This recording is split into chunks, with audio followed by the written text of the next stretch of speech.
beauté et diversité des ministères, du poids de la tradition à la richesse biblique. Ceci est maintenant le troisième point de notre ADN que nous allons travailler ce matin ensemble. Et j'aime toujours commencer les discours concernant les ministères avec ce verset qui est un verset clé pour moi. Celui qui aspire à être un dirigeant dans l'Église désire une belle tâche, cette parole est certaine. La tâche, l'adjectif, la belle tâche, on peut la traduire de différentes manières. Une bonne tâche ou une belle tâche. Kalos permet la traduction des deux possibilités. C'est un verset qui m'accompagne jusqu'à aujourd'hui dans mon ministère. C'est un verset que je cite à chaque installation d'un nouveau pasteur. C'est un verset que j'ai envoyé à beaucoup de mes collègues à un moment donné dans leur ministère où c'était peut-être très difficile ou critique. La beauté de notre ministère, chers amis, c'est mon point de départ ce matin, mais ce serait aussi le point culminant, la fin de mon discours ce matin. Chers amis, je suis un homme en espèce de disparition. Je fais partie des générations de pasteurs qui étaient formés pour tout faire. J'ai fait mon séminaire théologique à la fin des années 80. Et là, les choses étaient très simples et claires. Nous, les hommes, étions au séminaire théologique et les filles étaient à l'institut biblique. Donc, il y avait déjà la séparation des sexes, c'est une très bonne chose. Comme ça, on peut se concentrer entièrement sur les études. Ensuite, puisqu'on était des gens à devoir tout faire à la fin de nos études, ceci était visible dans les différents modules à prendre. Je vous ai expliqué quelques modules que j'ai dû apprendre. J'ai dû prendre, par exemple, un cours de comptabilité. C'était pas très passionnant. Ensuite, en dernière année, il fallait obligatoirement, parce qu'on n'avait pas de choix à l'époque, on ne pouvait pas choisir des matières, c'était ça pour tout le monde, il y avait un module direction de chorale pour tout le monde, parce que le pasteur était censé aussi diriger la chorale. Heureusement, il y avait aussi moi j'étais la première année qui était libérée du cours obligatoire de piano pour les hommes. Une année de piano obligatoire, parce qu'il fallait peut-être à un moment donné entonner un chant dans l'église et apprendre un chant. Et ce qui était le plus rigolo, et je pense le cours le plus difficile, notamment pour le cher professeur, que j'affectionne beaucoup, on avait, figuré bien, un cours de courtoisie. Et ce cours de courtoisie était sagement intégré dans le cours de l'allemand, parce qu'il fallait que des gens, des Suisses qui descendaient des montagnes et qui étaient un peu sauvages, il fallait nous se réapproprier la grammaire allemande avant d'attaquer la grammaire grecque. C'est logique, c'est une bonne chose.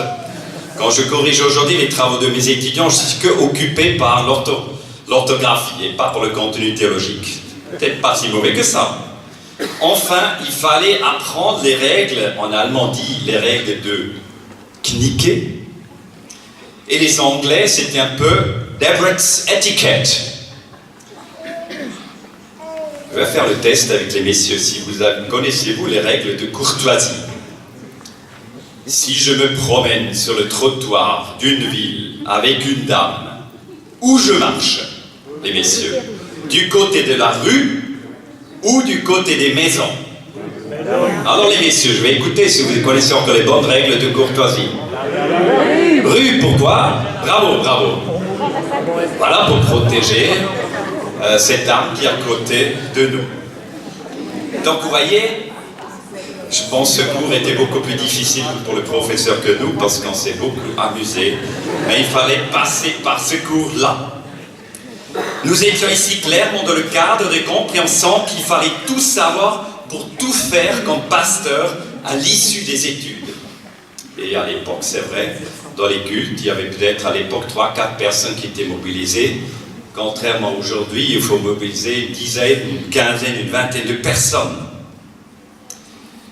Beauté et diversité des ministères, du poids de la tradition à la richesse biblique. Vous allez dire, Jean-Georges est contre la tradition. C'est faux. C'est faux, je n'ai pas de problème avec le mot et la notion de tradition. Sinon, on ne célébrait probablement pas la Sainte-Seine dans nos églises, si on était tous contre la tradition. Mais nos difficultés avec la tradition nous viennent probablement d'un dossier théologique que nous n'avons jamais vraiment approfondi avec courage. Je constate que les églises qui disent qu'ils n'ont pas de tradition ont beaucoup de tradition, seulement ils ne se rendent pas compte. Mais pour notre thème qui nous occupe ce matin, la tradition de la compréhension du ministère au cours des siècles est devenue plutôt un poids qui surplombe la beauté et aussi la diversité des ministères. Pour le dire d'une manière assez cash, le pasteur domine tout et écrase tous les autres ministères. Je serai donc ce matin votre archéologue de service qui vous permettra de déblayer les différentes couches du Nouveau Testament et un peu la tradition des églises pour nous laisser entrevoir la beauté du ministère et la nécessité de la diversité pour l'édification du corps de Christ. Nous commençons avec l'Ancien Testament. Il faut poser le cadre général. Tout d'abord, Dieu, l'exemple du berger divin. Dieu nous est présenté comme un berger dans l'Ancien Testament. Vous connaissez les références, Jérémie 23, Ézéchiel 34, Psaume 23. Et cette image trouve son prolongement dans le Nouveau Testament où Jésus est présenté comme le bon berger, Jean 10. Dans l'Ancien Testament, il n'y avait pas encore de pasteur proprement dit avec une fonction religieuse, mais Dieu s'offusque des responsables du peuple et utilise cette image des bergers. Cette image du pasteur, malheureusement surinvestie de l'imagerie populaire, conduit nos réflexions jusqu'à aujourd'hui dans le sens que le pasteur nourrit, encourage, soigne et enseigne son troupeau. Et jusqu'à aujourd'hui, à chaque fois qu'on parle du pasteur, il y a toujours ces fichues images de bergers et de moutons. Le dictionnaire de théologie pratique Excelsis que vous avez tous acheté, je pense là-dessus aussi, nous voit un berger avec des moutons. Dans la dernière livraison du réseau FEF, de leur bulletin, il y a un très bon article sur lequel je vais revenir, sur notre conception des ministères. Qu'est-ce qu'il y a dans cet article comme photo? Des bergers avec des moutons. Or, il faudrait relire le psaume 23 et dépoussiérer le psaume 23 de son romantisme ambiant. Parce que le psaume 23, dans l'hébreu, emploie des termes extrêmement cruels et brutaux pour décrire le pasteur. Deuxième point, les prêtres, le culte et la loi. Les prêtres ont surtout un rôle cultuel au temple et pour faire connaître la loi en veillant sur son interprétation et l'application. La nomination des prêtres suit une logique dynastique ou familiale. Mais leur existence montre déjà à l'époque les conditions pour entrer en relation avec Dieu. Comment je peux avoir et entretenir une relation avec Dieu? C'est par le respect et l'amour pour la loi en tant que règle de l'alliance entre le peuple et Dieu. Ensuite, les prophètes, qui étaient un peu la conscience du peuple. Le prophète vit une vocation directe qui varie d'une personne à l'autre. Il joue un rôle important dans l'éducation du peuple et sa réforme spirituelle. Il ne parle uniquement au nom de Dieu et en transmettant ses sentences concernant la piété défaillante de son peuple élu et chéri. Le prophète forme dans le meilleur des cas dans l'Ancien Testament un réel contrepoids face au roi et au peuple, mais peut lui-même verser dans le faux, comme d'ailleurs aussi les prêtres. On peut donc dire, en conclusion sur l'Ancien Testament, les ministères de l'Ancienne Alliance trouvent leur accomplissement en Jésus-Christ, qui est prêtre, prophète et roi dans une seule personne. Lui seul est le prophète, prêtre, roi parfait qui peut sauver parfaitement les hommes. Il devient le seul intermédiaire entre l'homme et Dieu.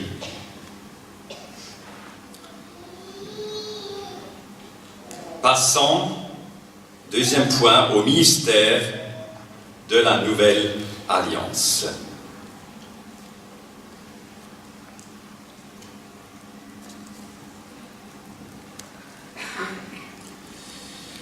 Je dirais d'une manière un peu provocative, premièrement, nous sommes tous des pasteurs sur la compréhension du Nouveau Testament.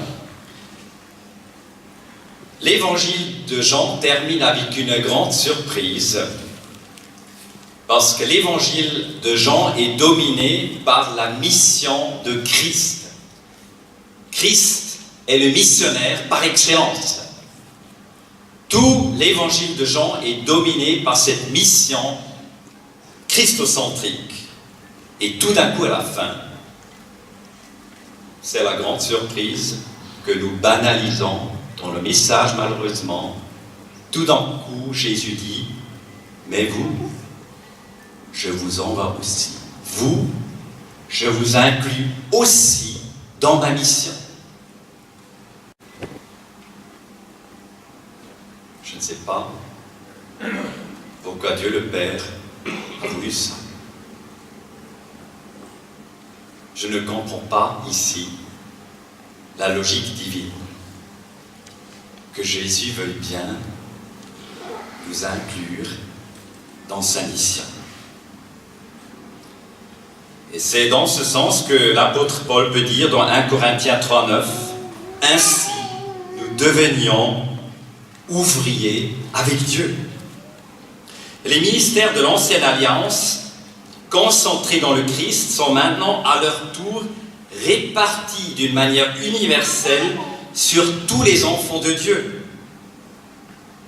Ceci dit, il ne faut jamais l'oublier aussi, quand on est dans le feu de l'action, quand on a l'impression que tout dépend de nous, Dieu n'a pas besoin de moi. Il ne faut pas oublier que nous sommes des serviteurs inutiles et que notre ministère, et pas seulement notre salut, dépend entièrement de la grâce de Dieu. Donc, avant de parler de ministère spécifique, je commence toujours avec ce point. Nous avons tous une vocation générale, la vocation générale de chaque disciple. Pierre, dans son message de Pentecôte, acte 2, 17-18, reprend une prophétie de l'Ancien Testament qui parle que les prophètes allaient apparaître dans les derniers jours. C'est une indication justement qu'il y a des nouveaux ministères qui vont réapparaître et qui sont destinés pour cette nouvelle alliance. Ensuite, nous avons ce passage dans 1 Pierre 2,9 qui est très connu, où tout d'un coup le nouveau peuple de Dieu est mentionné, 2,9. Vous, par contre, vous êtes une lignée choisie, un sacerdoce royal, une nation sainte, un peuple que Dieu s'est acquis, pour que vous annonciez les hauts faits de celui qui vous a appelé des ténèbres dans son étonnante lumière. Donc le nouveau peuple de Dieu revêt la fonction d'un sacerdoce, d'un rôle d'une fonction commune. Et cette expression de l'Ancienne Alliance démontre le transfert de rôle du peuple choisi initialement vers le nouveau peuple de Dieu, ce que nous avons lu dans l'Ancien Testament, dans Exode 9, 19, les versets 5 à 6, vous êtes une nation sainte. Donc nous devons dire, c'est le premier point, c'est le point fondamental pour la question des mystères dans la nouvelle alliance, que nous sommes tous des pasteurs. La vocation générale de chaque enfant de Dieu était donc de nouveau remis à l'honneur par les réformateurs du XVIe siècle, appelés communément sacerdoce universel. Et nous ne pouvons jamais assez souligner ce service général de chaque disciple. Ceci me permet de dire justement dans certaines circonstances où tout le monde regarde que le pasteur ou les responsables d'église, je dis dans mes visites après à ces églises-là, nous sommes tous des pasteurs, nous avons tous un rôle sacerdotal, nous avons tous une vocation générale et commune. Pour le développement des ministères dans le Nouveau Testament, je dirais ceci. Les apôtres étaient avant que ne fût l'Église. L'apôtre, l'envoyé, c'est de ce terme qui découle notre expression mission, missionnaire. Et dans l'Ancien Testament, c'était le chalia. Il est chargé d'une mission et doté d'une autorité. Donc il parle au nom de Dieu, comme par exemple les prophètes. L'envoyé est donc le premier des mystères et il est fondamental pour la compréhension de ce qu'est l'Église.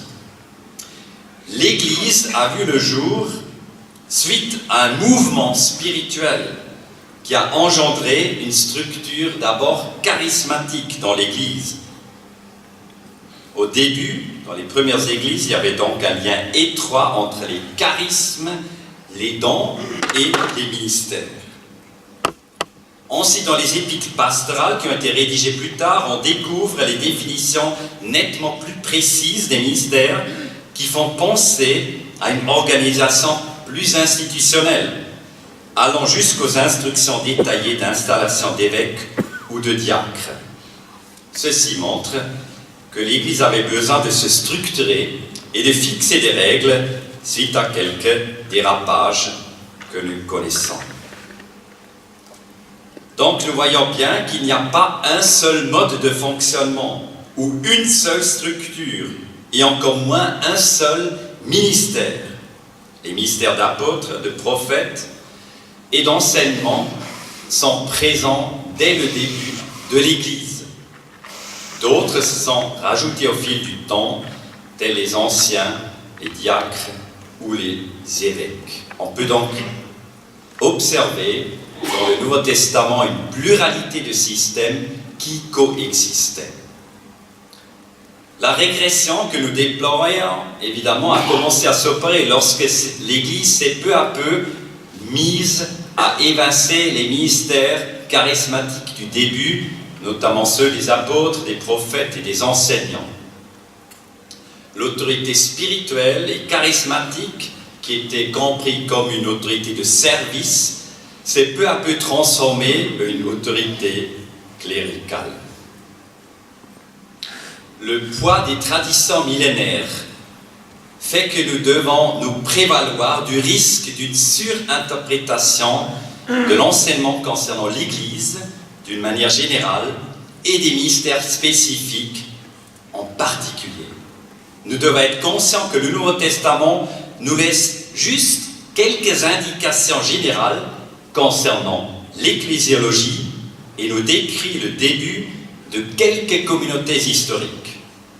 Gare à celui qui prétend figer une ecclésiologie biblique qui va dans tous les détails. Nous devons faire un travail honnête, très honnête, avec le matériel biblique disponible et ne pas plaquer notre point de vue sur les quelques passages bibliques disponibles.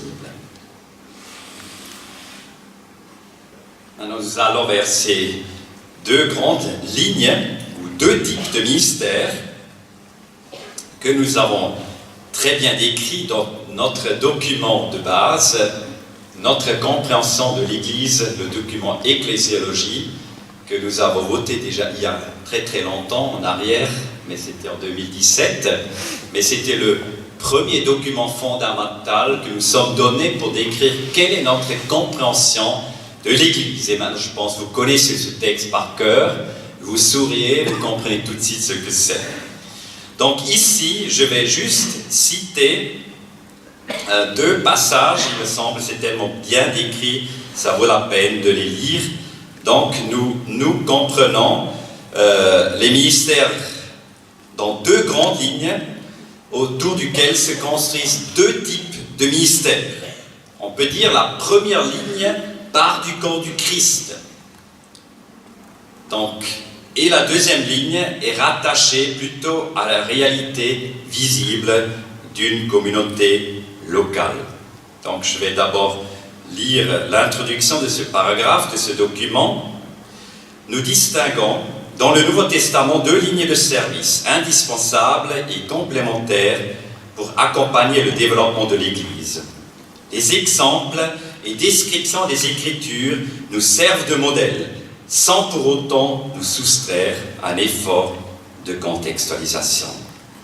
Le service des conseils pastoraux bénévoles, établis, voire enracinés dans un lieu donné, les ministères pastoraux exercés comme activité exclusive ou principale pour un temps déterminé dans un lieu, pasteurs ou assistants pastoraux.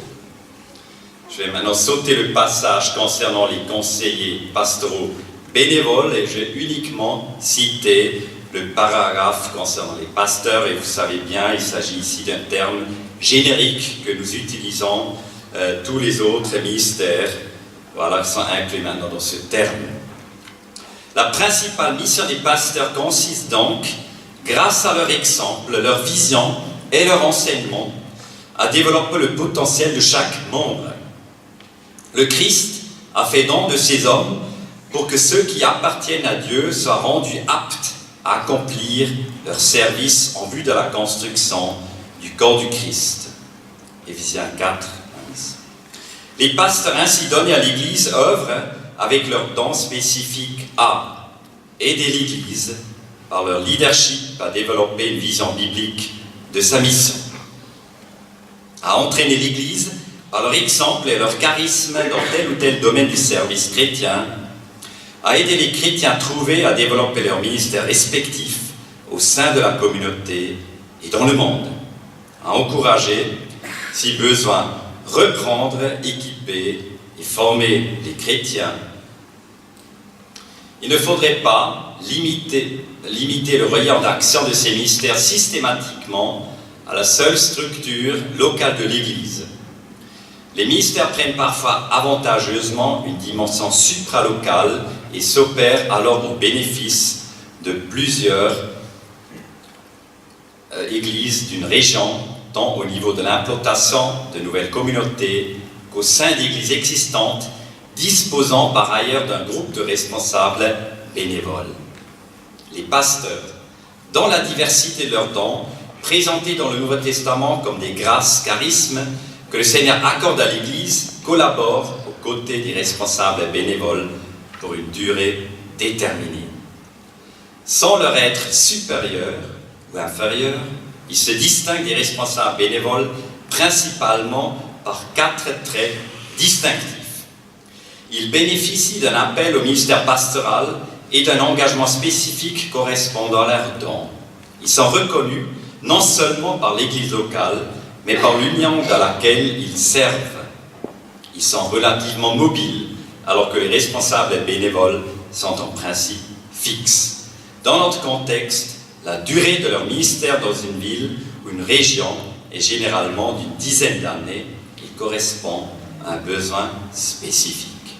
Ils sont formés de façon soutenue, en principe en suivant un cursus théologique reconnu.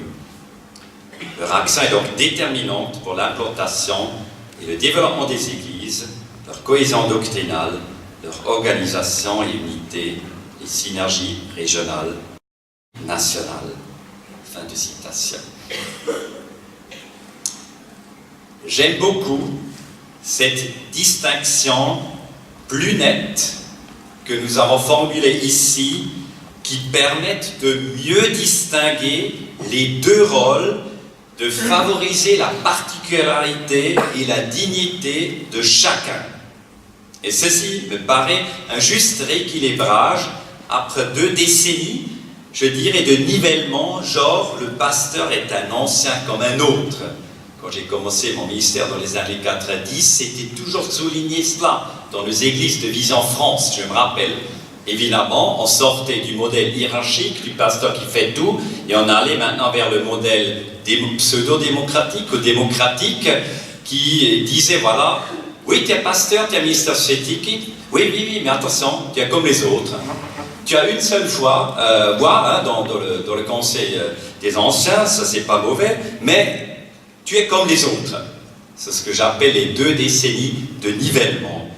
Aujourd'hui, à perspective, nous avons choisi avec conviction une séparation nette de ces 2 ministères, chacun à sa place, chacun avec son rôle, chacun avec sa dignité. Nous ne pouvons pas dire aux jeunes, nous avons besoin des ministères spécifiques, et quand ils arrivent dans nos églises, dire, ah non, tu es comme les autres.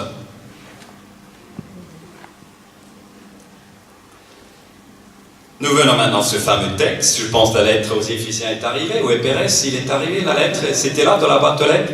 Ah, je ne vois plus, tu as la lettre d'origine, moi je voudrais bien avoir l'original. Je cherche l'original depuis des années, je suis un grand fan, j'ai essayé de le trouver déjà dans la bibliothèque du Vatican, mais c'était pas accessible pour moi. La diversité des ministères. Donc là, nous arrivons pour ouvrir vos Bibles dans Éphésiens 4, 1 à 16. Et nous voyons qu'il y a dans ce passage 3 leviers pour l'édification de l'Église. Premier levier de l'édification, versets 1 à 2, par sa vocation, l'Église doit se souvenir de sa vocation. Deuxième levier, l'Église va s'édifier à travers l'unité, pas l'uniformité. Et troisième levier, c'est ce qui nous intéresse plus précisément, l'Église va s'édifier à travers sa diversité, versets 7 à 12. Donc nous voyons dans le verset 11, 4 dons, on peut aussi parler de 4 dons au lieu de 5, parce que quelquefois on peut voir dans le pasteur et docteur un seul. Certaines personnes reçoivent de l'esprit un don spécifique pour exercer une fonction particulière dans l'Église.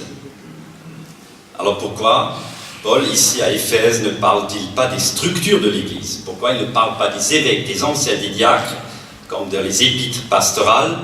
Alors on suppose justement que Éphèse et ses églises sont à un autre stade de leur évolution. Ils sont au début de leur fondation. Ils fonctionnent encore dans cette structure charismatique. Dans la phase pionnière d'une église, jusqu'à aujourd'hui, il y a la spontanéité, l'enthousiasme, l'engagement et la joie. On ne pense pas à la structure. On voit Dieu à l'œuvre directement à travers les différents hommes et femmes qui implantent par exemple une église. Et le mode institutionnel ou la structure ministérielle, par la reconnaissance de responsables d'église, vient plus tard. C'est pourquoi, probablement, Paul ne les a pas encore mentionnés ici. Les 2 aspects de l'église jusqu'à aujourd'hui sont importants. La structure charismatique permet la souplesse, la contextualisation, la nouveauté, la spontanéité, et la structure ministérielle permet la stabilité et la durée à long terme. L'idéal, évidemment, est que le don, le charisme, par exemple, d'être pasteur, ou recouvre le ministère. L'idéal est que le charisme recouvre la fonction, ou que celui qui est nommé pour un ministère reçoit le don de l'esprit correspondant. Et cette diversité de dons et de ministères fait que l'Église est un beau bouquet de fleurs.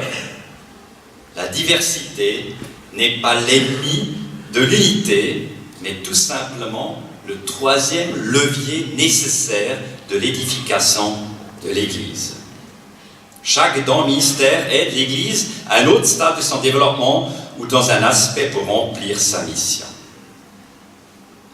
Alors nous avons vu différents schémas depuis une vingtaine d'années pour restaurer et rétablir tous les ministères du Nouveau Testament. Vous connaissez peut-être un certain nombre de ces livres, parce que notre milieu évangélique en avait un peu ras-le-bol, toujours de ce ministère pastoral qui a surplombé tous les autres ministères, et donc il y a eu un mouvement qui voulait restaurer ces 5 ou ces 4 ministères qui sont mentionnés ici.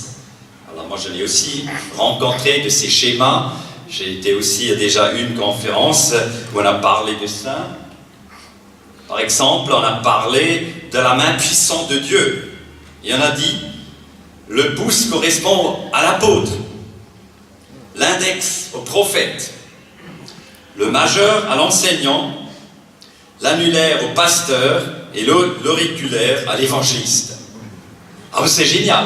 Ça me passionne toujours des schémas comme ça, c'est très pédagogique. Moi, ce genre de schéma m'a toujours passionné quand j'étais très très jeune pasteur. Aujourd'hui un peu moins, de moins en moins, voilà. Mais je me passionne pour cela. C'est logique, regardez votre main. Bon, l'évangéliste parmi nous, il est peut-être pas très heureux parce qu'il est le petit dernier. Hein. Je m'excuse pour toi, mais c'est comme ça. Hein. Mais en tout cas, c'est un schéma qui nous parle. Alors, on a dit par exemple, voilà, germanophone, on a dit, voilà, l'apôtre il plante, le prophète il arrose, le pasteur il soigne, l'enseignant enracine et l'évangéliste sème. C'est ce que j'aime. C'est des schémas simples et clairs et profondément bibliques, n'est-ce pas? Vous n'aimez pas ce schéma? Je vous propose encore un autre de Frost et Hirsch, 2003. Alors lui, il parle du concept APPEE. I think this is Apostle, Prophet, Pastor, Teacher. No, it's Apple in English, I think. Donc c'est l'enseignant et évangéliste à la fin. Donc l'apôtre, Frost et Hirsch disent, c'est quelqu'un qui est envoyé. Et après, ils reprennent un peu les fonctions dans l'entreprise, ils reprennent un peu le côté management, ils disent, ça c'est l'entrepreneur. Ensuite, ils viennent au prophète, c'est quelqu'un qui sait. C'est celui qui pose les questions dans l'entreprise, les questions qui dérangent, les questions qui font avancer l'implantation d'église. On a besoin des prophètes. Ensuite, évidemment, le pasteur, c'est quelqu'un qui s'occupe, c'est le gestionnaire dans l'entreprise. Ensuite, il y a l'enseignant, c'est quelqu'un qui explique. C'est toujours celui qui sait tout, et mieux que tous les autres, parce que les autres ne font pas une bonne théologie. C'est le systématicien. Et finalement, c'est l'évangéliste. C'est le DRH, celui qui recrute. C'est le publicitaire. Moi, j'aime beaucoup ça. Quand j'étais jeune pasteur, j'étais toujours touché et fasciné par de tels concepts clairs. Et c'est génial, on peut tout de suite les apprendre, on peut tout de suite les transmettre. Voilà. Mais l'enthousiasme que ces nouvelles approches soulèvent en moi doit d'abord nous inciter à lire de près Éphésiens 4, 11. Et si on commence à faire l'exégèse, on va tout de suite soulever une guerre exégétique. Donc j'ai déjà un peu peur. Où est là? Où je peux fuir? Par où? Où est la porte de secours? Parce que là, c'est très sensible. Selon nos sensibilités théologiques. Parce que les sens des 2 premiers ministères, l'apôtre et le prophète, est le plus débattu. Et les 3 derniers sont dominés évidemment par le pasteur et l'enseignant. Ça fait moins de problèmes. Bien que et aussi l'évangéliste, je pense qu'il a connu une certaine remise à l'honneur depuis une dizaine d'années en Europe francophone. Notons que le verset 7 dans Éphésiens expose d'abord l'origine de ces grâces. Eh bien, ce n'est pas le Saint-Esprit, c'est Christ. Première surprise, je ne l'ai aussi pas lu. Est-ce que l'ordre de nomination, comme l'apôtre le dit, contient une priorité, une importance théologique, genre l'apôtre c'est le plus important et l'évangéliste, le petit dernier, moins d'importance théologique? Ou s'agit-il juste d'un ordre chronologique de l'apparition de chaque ministère dans le christianisme primitif? Oui, évidemment, il y avait d'abord les apôtres et ensuite les autres. Dans 1 Corinthiens 12, 28, on connaît effectivement un tel ordre. Paul dit, Dieu a établi dans l'Église premièrement des apôtres, deuxièmement des prophètes et troisièmement des enseignants. On ne peut probablement pas établir un ordre d'autorité à partir de cette affirmation, mais l'importance de ces trois ministères par rapport aux autres est ici soulignée par Paul.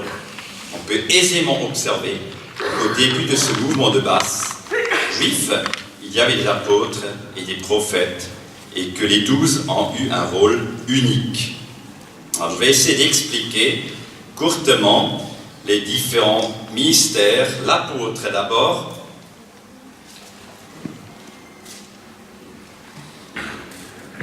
Alors on peut interpréter ici l'apôtre dans deux sens. Le sens étroit, c'est effectivement les 12, les témoins oculaires du Christ, apôtres au sens strict de Paul, où on peut voir derrière ces apôtres le sens large, les apôtres des églises qui étaient envoyés comme des missionnaires. Nous pensons ici à 2 Corinthiens 8, 23, les fameux apôtres des églises, ou Philippiens 2, 25 et Aphrodite. Chers amis, je pense qu'ici nous allons probablement choisir l'option et l'interprétation qui correspond à notre tradition d'église, sans beaucoup réfléchir. Et là, on peut tout de suite voir ici le poids des traditions. Je voudrais juste dire trois affirmations et je vais laisser le choix à vous. Quelle interprétation exégétique vous voudrez adopter, mais il me paraît important de souligner trois choses. Tout d'abord, l'unicité historique des 12 qui étaient avec Jésus. Ils ont un rôle à part dans la fondation de l'Église du Christ.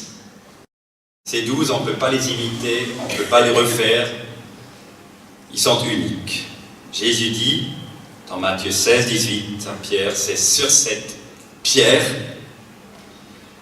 que je bâtirai mon Église. Et je dirais, dans ce sens-là, c'est sur ces pierres, ces 12 apôtres, que Christ a bâti son Église. Deuxième remarque, comment maintenant ce ministère des 12 qui était unique, qui s'est arrêté avec la mort du dernier des apôtres, continue. Il y a une continuité dans le ministère unique qu'on peut voir dans la succession apostolique façon évangélique, donc biblique, dans le sens de la tradition catholique romaine. On peut dire que les apôtres qui vont suivre ont le rôle de la transmission fidèle du dépôt des apôtres. Ça veut dire, nous avons ici le sens positif de la tradition apostolique. Ça veut dire, les apôtres suivants, les disciples suivants, les responsables d'église suivants sont appelés à rester fidèles au message des apôtres. La mission des 12 historique, à la fin de Matthieu 28, nous le voyons, est tout d'un coup transmise sur des générations futures de disciples par le testament de Jésus. Allez, faites de disciples dans toutes les nations. Oui, les apôtres de Jésus ne sont plus là, mais leur fonction apostolique est maintenant transmise à l'Église dans son ensemble. C'est l'Église dans son ensemble qui reçoit maintenant le ministère de la mission. L'Église est une Église en mission. Prophètes. Les prophètes suscitent la même question de leur unicité historique ou d'une existence d'un autre groupe défini au sens large. Dans le premier cas, on peut aisément affirmer que ces prophètes historiques du début de l'histoire du christianisme n'existent plus. Ces prophètes historiques ne sont plus là.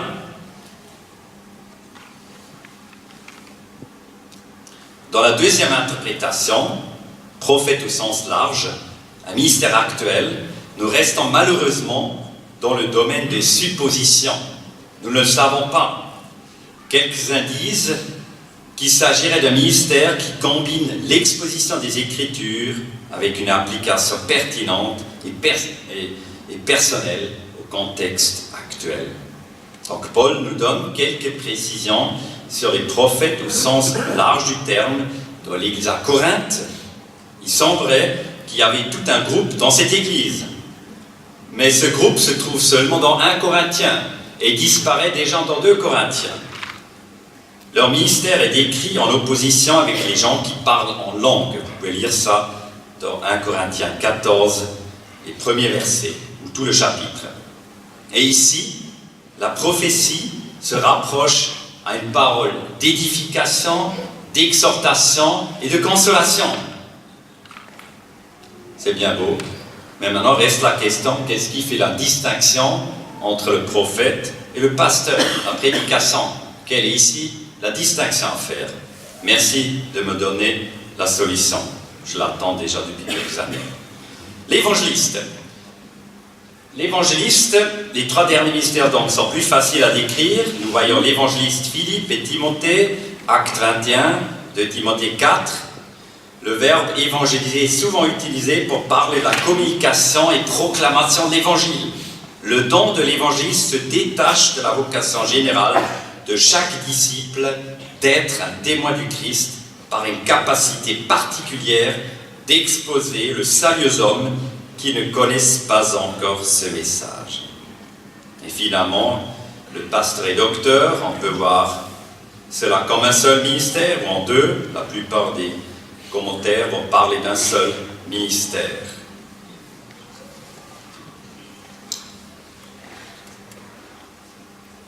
Donc, nous avons ici le rôle justement de celui qui soigne le troupeau et qui enseigne aussi ce troupeau.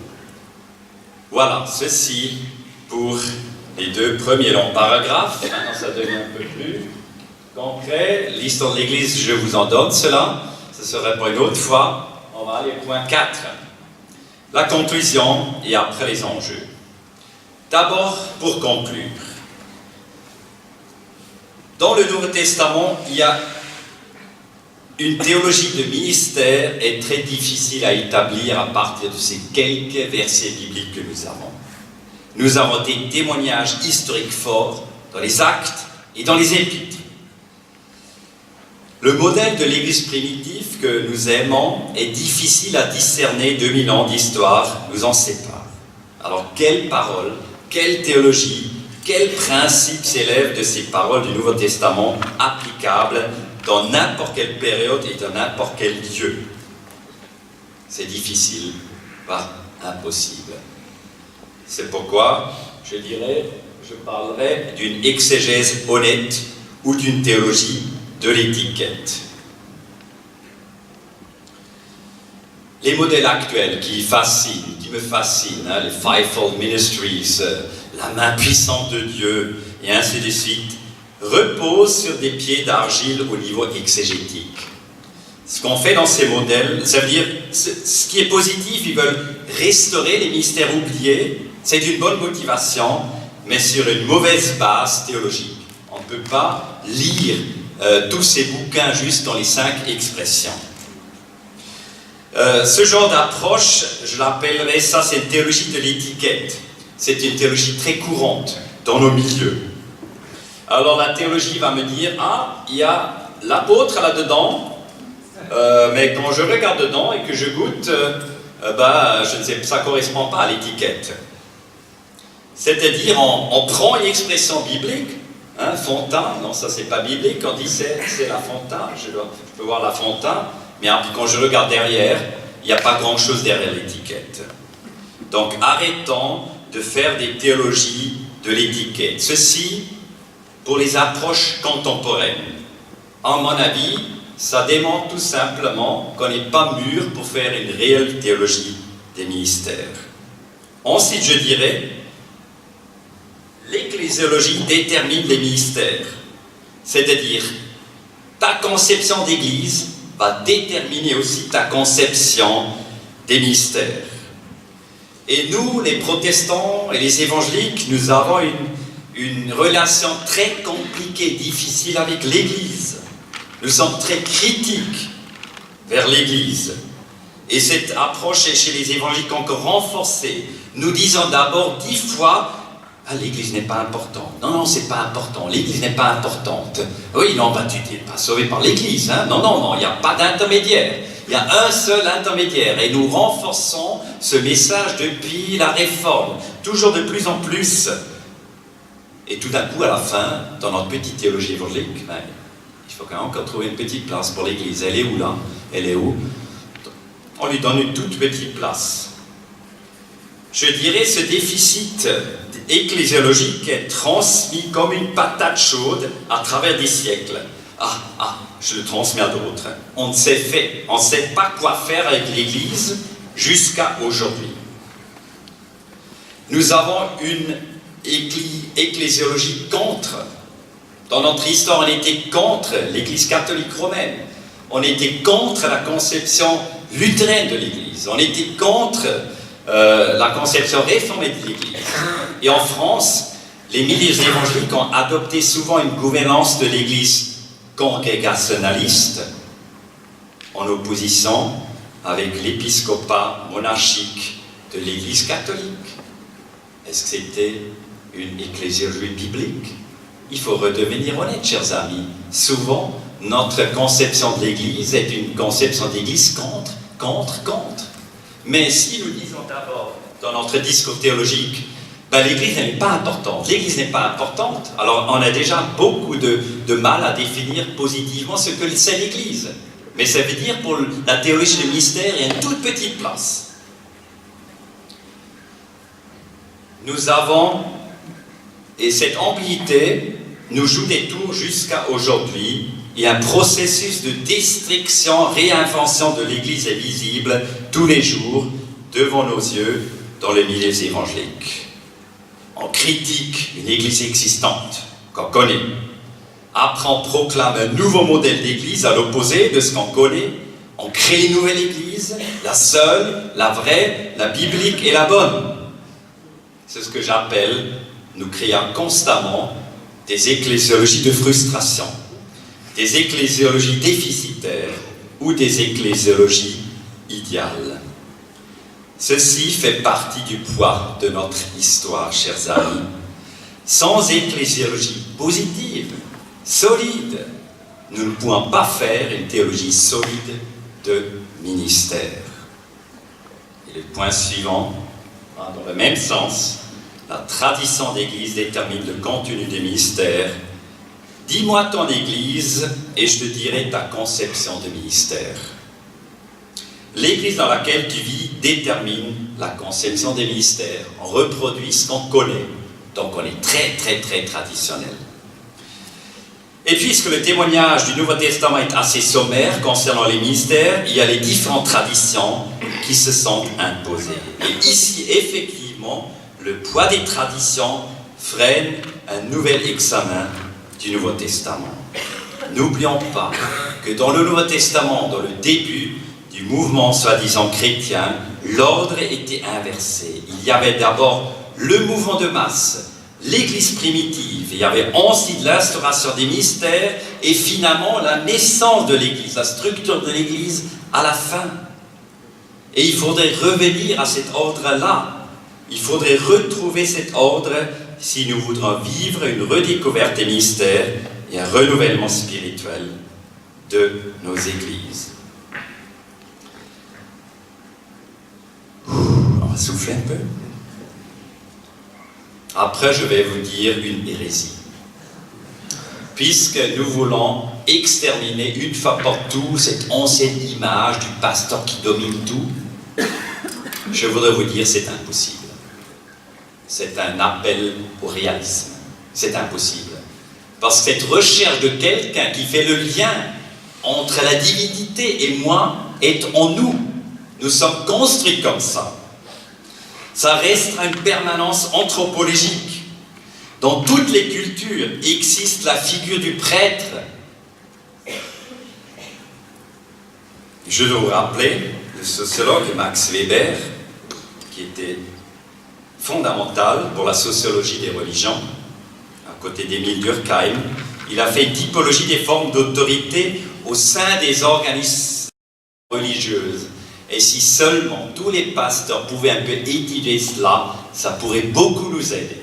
Évidemment, c'est une approche purement sociologique, purement empirique. Ça va un peu nous secouer. C'est des sciences un peu dangereuses, sociologiques, on n'en parle plus de Dieu. Il dit il y a 3 autorités. Il y a l'autorité rationnelle, légale du prêtre, qui est au service d'une bureaucratie du salut. Alors, nous, on pense ici un peu, aux églises d'État. Ensuite, il y a l'autorité traditionnelle du sorcier, fondée sur la transmission d'une tradition reçue. Donc, c'est lui qui puise dans la tradition.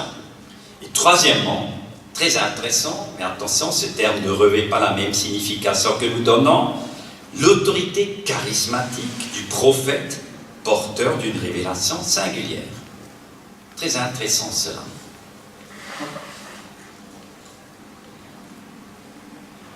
Je dis ici tout simplement, chers amis, les gens ont besoin des figures d'identification dans notre société. Et j'ai déjà dit à un jeune pasteur qui ne voulait pas avoir ce rôle spécifique, où l'Église voulait tout simplement l'aimer. J'ai dit, mais tu ne comprends pas. Tu ne comprends vraiment pas. Tu refuses maintenant. Tu as une vocation particulière, maintenant tu es en place. Les gens te regardent. Et toi, tu refuses maintenant d'avoir ce ministère particulier. Tu veux être comme tous les autres, parce que tu as la trouille.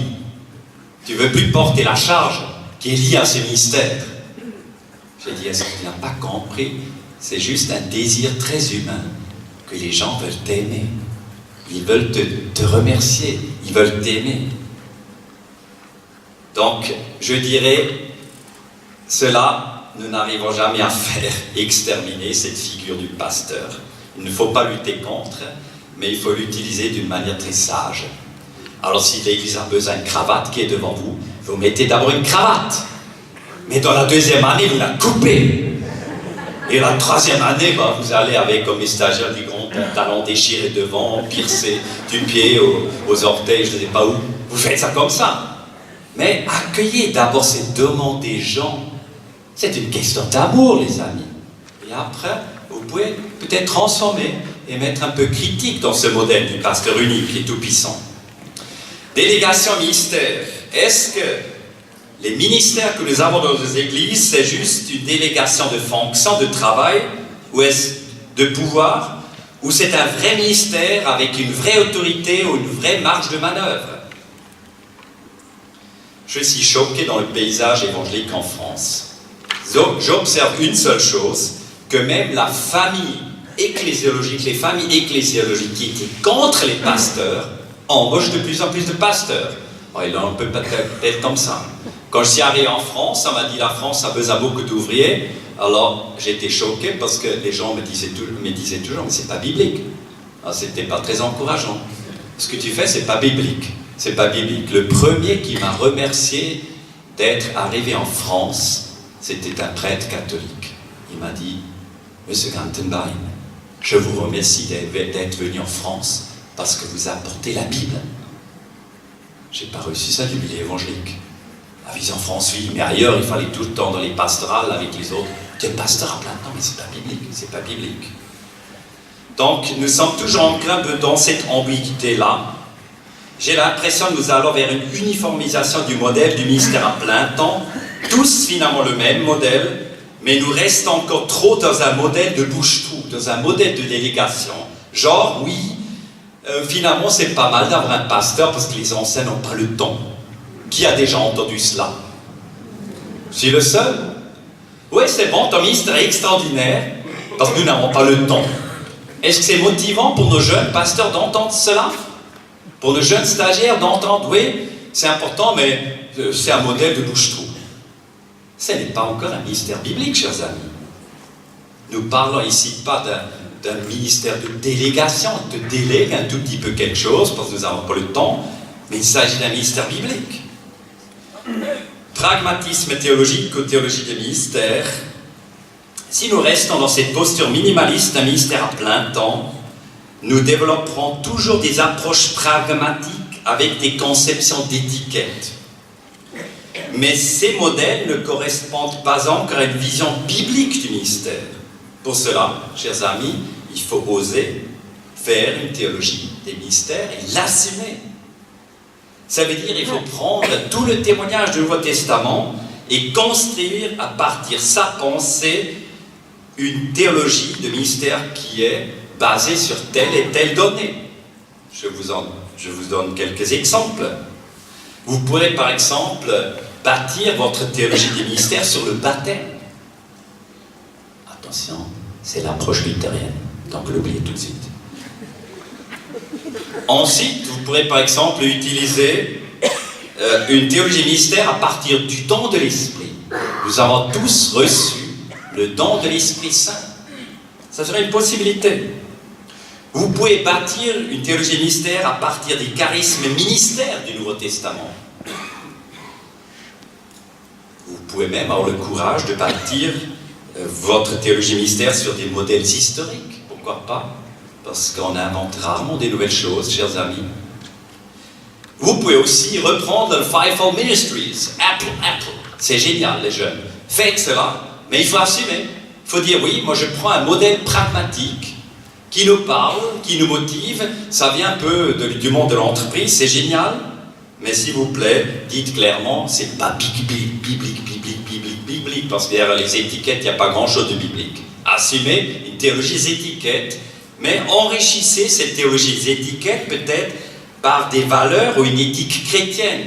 Oui, l'apôtre, c'est un entrepreneur, mais attention, ce n'est pas le manager d'un 440 qui impose tout non plus. Donc, ici, je vous invite tout simplement à faire une bonne théologie des ministères, de ne pas nous cacher derrière les étiquettes, mais d'assumer nos choix et de les fonder sur la parole de Dieu. Les enjeux. L'enjeu, priorité, c'est le discipulat. Le fondement de la priorité, c'est le discipulat. C'est le sacerdoce universel, c'est la vocation générale. Cette vocation générale nous préserve du cléricalisme des pasteurs, mais aussi de l'aristocratie des anciens. Je vais vous donner des exemples. Ce n'est pas vrai que c'est que les pasteurs qui ont un problème de pouvoir. Il y a aussi une aristocratie des anciens. Et je dois visiter prochainement une église, et j'ai déjà maintenant la trouille, un responsable d'église, et lui dire, écoute, tu bloques tout. J'ai besoin de vos prières pour que j'ai le courage de lui dire ça. Je ne l'ai pas encore pour l'instant. Mais je vais aller voir cette personne et dire, cher ami, toute l'église est prête. Et si toi, tu ne changes pas, cette église va mourir dans 10 ans, 20 ans. Donc, si nous prêchons sans bien, tout marche automatiquement. Si la vocation générale est vécue dans nos églises, tout marchant comme de soi. Mais malheureusement, dans les églises de France Mission, il y a des pécheurs. Donc chez vous, ça ne va pas marcher. À Visan France, ça va marcher. Mais non, plus maintenant. Donc il faut quand même un peu pousser le système, il faut quand même un peu développer les choses. Je parle ici de l'écosystème pour l'éclosion des ministères. Et là, je deviens un peu plus personnel.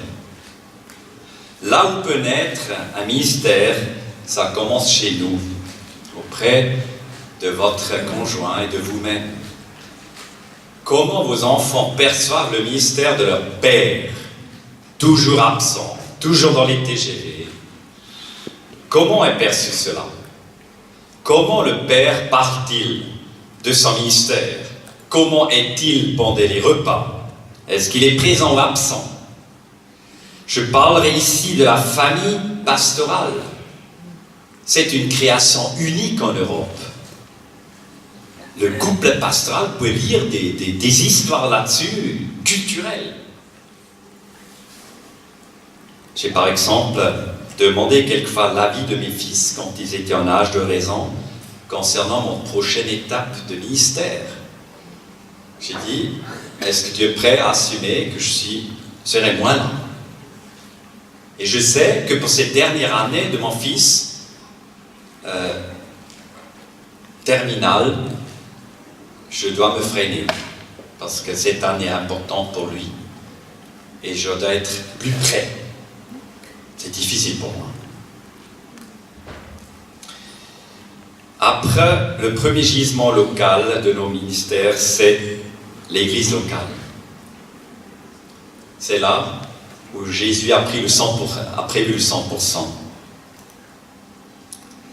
C'est là où il faut chercher les ministères. J'ai dit aux églises qui attendent des pasteurs sur un plateau d'argent, j'ai dit, quand est-ce que vous avez envoyé la dernière fois quelqu'un à l'institut biblique? Qu'est-ce que vous faites concrètement pour la formation des jeunes? Est-ce que vous donnez quelque chose à la Vision France pour remplir notre caisse qui est un peu vide? Parce que nous voulons soutenir ces jeunes. L'importance du travail de jeunesse parmi les enfants, avec le système des petits groupes. Parce que la plupart des gens reçoivent leur vocation quand ils étaient enfants. Qui a reçu pendant son enfance ou l'adolescence sa vocation ici? C'est mon cas. Le travail de jeunesse est à surveiller de près et à soigner. Le travail parmi les enfants. Moi, je suis là ici. Je suis un bon produit d'un bon travail de jeunesse. Je me suis converti dans le mouvement des flambeaux et des clairs-flammes. J'étais un garçon plutôt timide. Et parce que pendant toute ma vie, j'avais toujours un peu des chefs flambeaux qui m'ont dit « Jean-Georges, vas-y, fais le prochain pas. Je crois en toi. » Et grâce à ça, je pouvais faire le prochain pas. Donc, une grande partie des vocations se joue à l'âge des enfants. Ensuite, il y a les éléments de la vocation externe. Le côté bon job, c'est un bon ministère, 1 Timothée 3. Le rôle du conseil pastoral, c'est un des premiers rôles du conseil pastoral, de réfléchir sur les vocations et les charismes s'ils sont présents dans l'Église. Nous devons proposer des défis de foi. Notre Église doit être un laboratoire de la foi, un chantier. Et nous sommes invités à proposer des études de la parole de Dieu. La formation. Nous proposons dans nos églises une introduction livre biblique qui est très exigeante chaque année. On passe d'une église à l'autre et tout d'un coup, ces gens qui ont fait ce cours lisent différemment la Bible et tout d'un coup, ils ont la soif de la parole de Dieu, ils veulent avancer. Je propose dans chacune de mes églises où j'ai été un cours d'analyse du texte biblique. Au départ, je le nommais du texte à la prédication. Ça faisait un peu trop peur, j'ai compris. Maintenant, qu'est-ce que j'ai dit maintenant? On appelle du texte à l'application, atelier. Ça sonne un peu moins dangereux. Et donc là, j'invite les responsables adultes jeunes à partir du lycée. J'ai dit, les lycéens, vous êtes les meilleurs parce que vous savez déjà des outils de l'analyse grammaticale. Ce que vous devez faire tout le temps au lycée. Quelle joie de voir, quand on fait cela, il y aura des vocations. J'ai fait ça il y a 4 ans à Mulhouse, et après je les laisse prêcher. Quand ils ont la trouille 2 à 2, ils peuvent se tenir par la main, bon c'est pas très joli. 1 point le numéro 1, 2 points le numéro 2, chaque à 7 minutes, ça fait pas trop long. Je suis allergique quand il y a long message comme celui-ci. Voilà. Donc, mais quand ils prêchent, je dis pas long, hein, bon, voilà. Donc, cet été, on a refait la même formation. Alors je laisse prêcher, on était un peu moins de monde, c'est un peu moins dangereux. Donc j'ai eu 2 binômes qui ont prêché la première fois. Alors dans le texte, pas trop difficile, une personne m'a dit, moi je prêcherai seul, j'ai pas peur. J'ai dit à cette personne, je le savais, et tu vas prêcher seul. Une de mes plus grandes joies, c'est de voir naître des vocations, si on fait cela par exemple. Pourquoi on ne forme pas les animateurs à cela? Et une de mes plus grandes joies, parce que je faisais ça il y a 4 ans, c'est le petit Charlie, tout timide comme moi à l'époque, quand j'avais son âge, qui était là, il a fait aussi le cours, et il a dit, alors je l'ai laissé prêcher une seule fois en été, et après 6 mois plus tard, j'ai pris tout mon courage entre les 2 mains, et dit, Charlie, maintenant est-ce que tu vas prêcher seul? Est-ce que tu voudras le faire? Je me suis attendu un an. Il m'a dit, Jean-Georges, c'est ce que j'ai attendu. Depuis, il a déjà prêché 7 fois. Il va faire un stage chez Paul Cook et après il va aller à Vaux-sur-Seine probablement. Les éléments de la vocation, l'attractivité, c'est la vocation interne. La beauté, l'attractivité de notre job dépend de nous. L'image que nous laissons de nous. Est-ce que je suis le pasteur tout-puissant qui sait tout faire? Si vous ne voulez pas vous multiplier, ben c'est votre problème à vous. Vous allez mourir seul et frustré dans votre job. Si moi je me présente, il faut se présenter dans les églises avant le vote, je dis quelquefois, attention, je suis allergique au boulot. Oui, je suis allergique au boulot, c'est vrai. Et j'ai dit aussi, ma femme et moi avons besoin d'un élément primordial pour tenir bon. Les vacances. Dans mon ministère, mes collègues le savent, c'est lequel? Les vacances. La sieste. La sieste nous sauve. Mais ça montre que je suis limité. Je ne peux pas tout faire. Si vous ne voulez pas vous occuper de votre travail jeunesse, c'est votre problème. Vous allez scier la branche sur laquelle vous êtes assis. Vous n'allez jamais avoir de responsables d'église, des anciens. Jamais. Si vous ne donnez pas les clés de pouvoir dans la délégation aux jeunes qui peuvent faire des essais, vous allez mourir seul, frustré. Ici, le rôle déterminant de nos conjoints est important. Parce qu'ils ont un ministère à part très important. Le couple pastoral qui me suit à Mulhouse, Valentina, me dit à chaque fois, Jean-Georges, j'ai mon ministère. Elle n'a pas compris ce que vous voulez dire avec ça, mais elle a répété. Jean-Georges, j'ai mon ministère. Je ne vais pas seulement élever des enfants, beaucoup d'enfants, maintenant il faut attendre le premier maintenant arriver, on verra pour la suite, il ne faut jamais penser un peu au-delà de ça. Mais elle veut défendre qu'elle a son ministère en tant que conjoint de pasteur. Chère épouse, je voudrais vous remercier. La beauté du ministère de votre mari, je pense même biblique, si on lit un certain passage, je ne sais plus où, la beauté du ministère de votre mari dépend en grande partie de vous. Et peut-être c'est vous qui allez beaucoup plus susciter des vocations que votre mari, parce que vous savez que les choses essentielles ne se passent pas ici, mais dans la cuisine. Et qu'est-ce que les Anglais disaient pendant la guerre? The kitchen is the world. Victory is in the kitchen, dit mon épouse. Victory is in the kitchen.